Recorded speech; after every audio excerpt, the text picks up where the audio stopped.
ప్రేక్షకులకి ఆ లలితాంబిక అమ్మవారి యొక్క అనుగ్రహం పరిపూర్ణంగా కలగాలని మనస్ఫూర్తిగా కోరుకుంటూ మనం ఈరోజు చెప్పుకోబోయేటువంటి టాపిక్ సెప్టెంబర్ మాసంలో రాశి ఫలితాలు ఏ విధంగా ఉన్నాయి. ముఖ్యంగా లగ్నం నుంచి చూసుకోండి, చంద్రుడిని రాశి కంటే కూడా అది ఇంకా ఎక్కువగా పనిచేస్తూ ఉంటుంది. అయితే ఇక్కడ గ్రహస్థితి ఏ విధంగా ఉంది అని చెప్పి చూసుకున్నట్లయితే మేజర్ ప్లానెట్స్ అయినటువంటి శని కుంభంలో వక్రించున్నాడు, వృషభంలో గురువు, రాహు ఏమో మీనంలోని, కన్యలో కేతు ఉంటాడు. ఇవి మాత్రం ఎక్కడా కూడా మనకి అంత తొందరగా మారవు.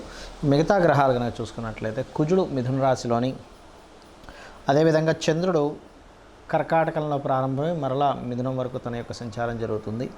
అందులో చంద్రుడితో పాటు బుధుడు కూడా కర్కాటకంలో ఉన్నాడు. కాకపోతే బుధుడు 5వ తేదీకి సింహంలోకి మారి మరలా 23వ తేదీకి ఇందులోకి మారుతున్నాడు, కన్యారాశిలోకి మారుతున్నాడు. అదేవిధంగా సింహరాశిలో రవి, శుక్రుడు కన్యారాశిలో నీచబడి ఉన్నాడు.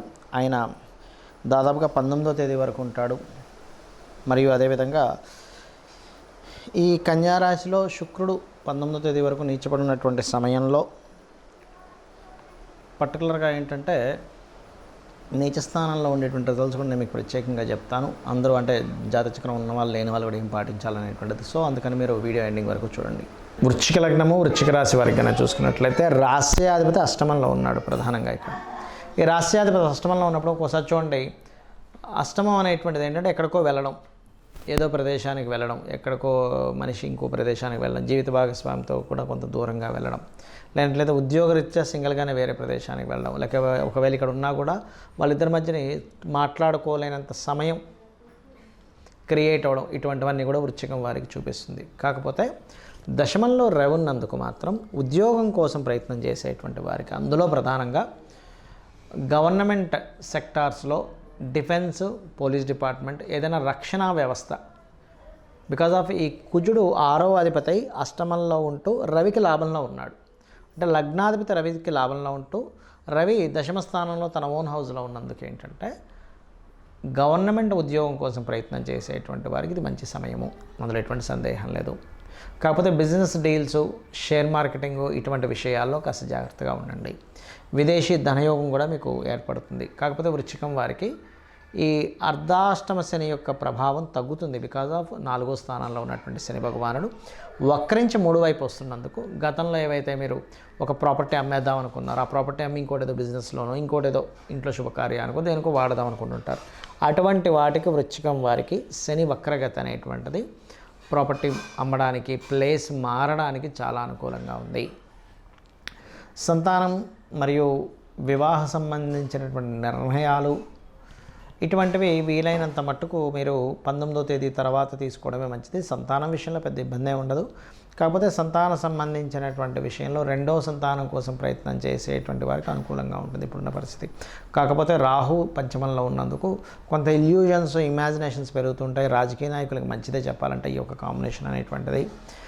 అలాగే మరొక విషయం ఏంటంటే గర్భవతులు కొంత జాగ్రత్తగా ఉండాలి. మీరు చేయవలసిన దేవత ఆరాధన ఏమిటి? దుర్గా దేవి యొక్క ఆరాధన చేయండి. నవగ్రహాల్లో శుక్ర, కేతు, రాహు గ్రహాల దగ్గర దీపారాధన చేయండి. ముఖ్యంగా వ్యాపారస్తులు ఓం ఇంద్రగోప పరిక్షిప్త స్మరతూనా భజంగికాయే నమః అనే మంత్రం చేయండి. అన్ని విధాలా మీకు బాగుంటుంది. శుక్రుడు, కేతువు ఈ 2 గ్రహాలు కూడా మనకి ఈ 19వ తేదీ వరకు దాదాపుగా ఈ యొక్క కన్యారాశిలో నీచబడి ఉంటున్నందుకు ప్రపంచవ్యాప్తంగా కానీ దేశవ్యాప్తంగా కానీ జరిగేటువంటి పరిస్థితులు ఏమిటి అంటే, కొన్ని దేశాలకు సంబంధించినటువంటి విషయంలో మనం అంటే 1వ తేదీ ముందు నుంచి దాదాపుగా ఆగస్టు నుంచే స్టార్ట్ అవుతుంటుంది. ఆర్థిక మాన్యం, ఎందుకంటే శుక్రుడు నీచ స్థానంలోకి వెళ్తున్నాడు కాబట్టి ఆర్థికంగా కొంతవరకు డౌన్ఫాల్ అనుకోండి, ఆర్థికపరమైనటువంటి చిక్కుల్లో ఇరుక్కోవడం అనుకోండి, ఇటువంటివి జరుగుతాయి దేశపరంగా చూసుకుంటే. ఇది శుక్రుడు కేతువుతో కలిసి కన్యారాశిలో ఉన్నందుకు. మరి శుక్రుడు సహజంగానే అప్పుల స్థానంలో ఉంటున్నాడు వెళ్ళి. అందుకని ఏంటి, మొత్తము కూడా అందరూ కూడా ఎవరికైనా మనం అప్పు ఇచ్చే విషయాల్లో లేదా తీసుకునేటువంటి అంశాలలో కొంత జాగ్రత్త వహించండి, గుర్తుపెట్టుకోండి. ఓకే.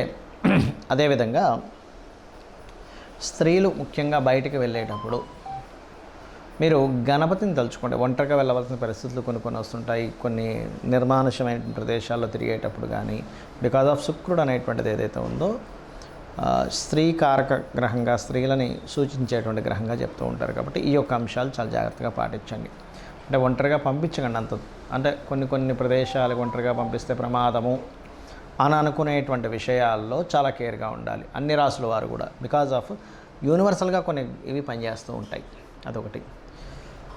అదేవిధంగా అందరికీ కూడా ఈ మాసంలో 17వ తేదీ వరకు రవి ఓన్ హౌస్లో ఉంటున్నాడు. కాబట్టి ఆరోగ్యానికి సంబంధించినవి ఎవరైతే పాటిస్తుంటారో, అందులో ముఖ్యంగా ఈ ఆగస్ట్ 16వ తేదీ నుంచి సెప్టెంబర్ 17వ తేదీ వరకు ఉన్నటువంటి కాంబినేషన్ ఏదైతే ఉందో, టైం అంతా కూడా మీరు ఆరోగ్యం గురించి పాటించేటువంటివి ఏవైతే నిర్ణయాలు తీసుకుంటారో అవి ఖచ్చితంగా మీకు ఇంప్లిమెంట్ అవ్వడం వల్ల మీ ఆరోగ్యం కుదురుపడుతుంది. అంటే అనారోగ్య సమస్యల నుంచి బయటపడము. యూనివర్సల్గా ఏదైనా ఒక ప్లానెట్ పలానా ప్లేస్లో ఉన్నప్పుడు యూనివర్సల్గా అందరికీ పనిచేస్తుంది కాంబినేషన్ అనేది, ఒక రాశి వారికి ఒక లగ్నం వారికి అని కాకుండా. ఈ శుక్రుడికి, నీచబడ్డ శుక్రుడికి గురువు యొక్క బలం కొంతుంది. దీనివల్ల ఏమిటంటే ఉపాసనలు చేసేవారికి మరియు ఏదైనా దీక్షలు తీసుకునేటువంటి వారికి కూడా కొంతవరకు ఇది సపోర్టివ్గా ఉంటుందని చెప్పుకోవచ్చు. మరి ఎంతసేపు మనం ఈ గోచార ఫలితాలైనా మన జన్మజాతక ఫలితాలు కూడా ఉంటాయి అంటే ఖచ్చితంగా మన జన్మజాతక ఫలితాలే చూసుకోవాలి. ఎందుకంటే మీరు ఏదైతే పూర్వజన్మలో చేసిన కర్మ ఏదైతే ఉందో, అది బ్యాడ్ కర్మ కావచ్చు, గుడ్ కర్మ కావచ్చు, తెలిసో తెలియకో చేసింది కావచ్చు, అది పర్టికులర్గా 12 భాగాలుగా విడిపోతుంది. మీ యొక్క లైఫ్లో మీ యొక్క స్థితిగతులు ఏమిటి అనేది మీ లగ్నం బట్టి తెలుస్తుంది.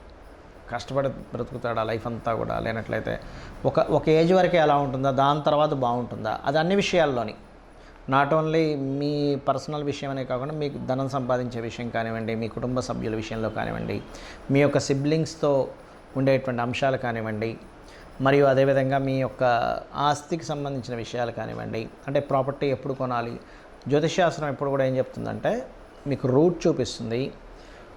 ఆ రూట్లో వెళ్ళేటప్పుడు మీకు లైఫ్లో ఎటువంటివి సంఘటనలు ఎదురవుతాయో చెప్తుంది. ఆ సంఘటనల్ని ఏ రకంగా మీరు ఎదుర్కోవాలి, ఎటువంటి నిర్ణయాలు తీసుకోవాలి, ఎటువంటి నిర్ణయాలు తీసుకోకూడదని చెప్తుంది. అంటే ఏదో ఒక రూట్ చూపించడం కాకుండా ప్రతి అంశంలోని మీకు ఎక్కడ టర్నింగ్ వస్తుంది. మనం చూడండి, ఒక దగ్గరికి వెళ్తుంటాము, ఇక్కడ మీకు టర్న్ ఉంది, ఇక్కడ మీకు స్లోప్ ఉంది, ఇక్కడ మీకు స్పీడ్ బ్రేకర్స్ ఉన్నాయని తెలుస్తున్నప్పుడు మనం జాగ్రత్తగా వెళ్తుంటాం. ఆ రకంగా ఏంటంటే జ్యోతిష్యం అనేటువంటిది వెలుగుని చూపించేది. మరి చాలామంది అంటారు ఏమండి మనం కర్మలో ఉన్నట్టుగా జరుగుతుందని. అది కూడా కొంతవరకు కరెక్ట్. ఎప్పుడు బలీయమైన కర్మ అంటారు. అంటే ఇంక తప్పదు అన్నప్పుడు పర్టికులర్గా ఆ కర్మ తీర్చుకోవడానికి భూమి మీదకి వచ్చినప్పుడు దాని ప్రభావం ఉంటుంది. కానీ మిగతాదంతా కూడా ఆ యొక్క కర్మని తొలగించుకునేటువంటిది కూడా ఉంటుంది. తొలగించుకునేది లేకపోతే ఆ శ్రీకృష్ణ పరమాత్మ తన యొక్క కుమారుడైనటువంటి అతనికి చర్మవ్యాధి, శాపవశాత్తు చర్మవ్యాధి వచ్చినప్పుడు నువ్వు నీ కర్మను తగ్గించుకో అన్నప్పుడు అతను సూర్య నమస్కారాలు లేకపోతే సూర్యుడికి సంబంధించిన ఆలయాలు కట్టో 7 సంవత్సరాల పాటు దానికి సంబంధించిన చేసి ఎలా తగ్గించుకున్నాడు, నా కర్మ ఇంతే అని ఎందుకు వదిలేయలేదు అనేటువంటిది మనం ఒకసారి ఆలోచించుకోవాలి. దశరథ మహారాజు కూడా సంతానం లేనప్పుడు మరి సంతానం లేదని అనుకున్నాడు, లేకపోతే పుత్రకామేష్టి యాగం చేసి సంతానాన్ని పొందాడా. ఇలా 1 కాదు 2 కాదు, మన పురాణాల్లో వాటిలో అన్నింటిలో కూడా చెప్తుంది ఏమిటంటే ఆ యొక్క సమయంలో ఆ కాలంలో యాగాలు హోమాలు చేశారు. ఈ యొక్క కలియుగంలో నామస్మరణ, కేవలం అమ్మవారి నామము లేకపోతే విష్ణునామము, శివుని యొక్క నామము తలుచుకోవడం ద్వారా మన కర్మ తప్పకుండా దగ్ధమవుతుంది. వీటన్నిటికంటే గొప్పగా ఏంటంటే సూర్య నమస్కారాలు కూడా ఇంకా చక్కగా పనిచేస్తాయి. అందరికీ అన్నీ తెలియకపోవచ్చు, కానీ రోజు సూర్య నమస్కారం చేసుకోండి.